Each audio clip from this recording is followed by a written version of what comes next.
Everything is still. Mist curls around ancient stone walls. Cherry blossom petals drift past.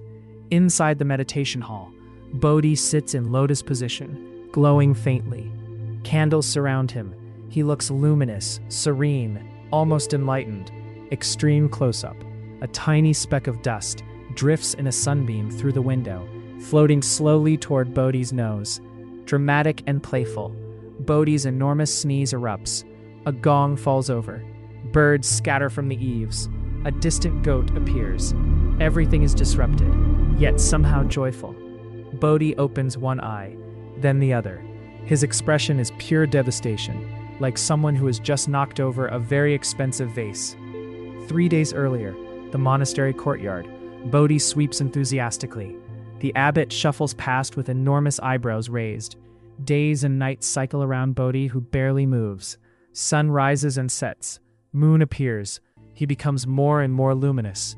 Lin.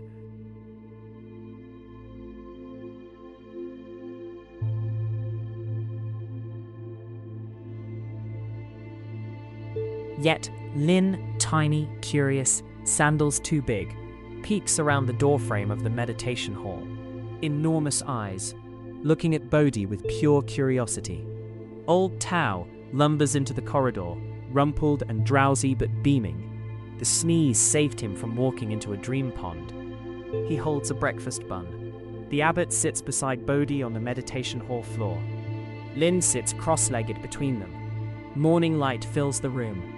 A quiet, sacred conversation. Bodhi and Lin sit side by side on the monastery steps, watching the sun rise. Cherry blossoms drift past. The abbot dances with a broom in the background. A single seed sits in rich, dark earth.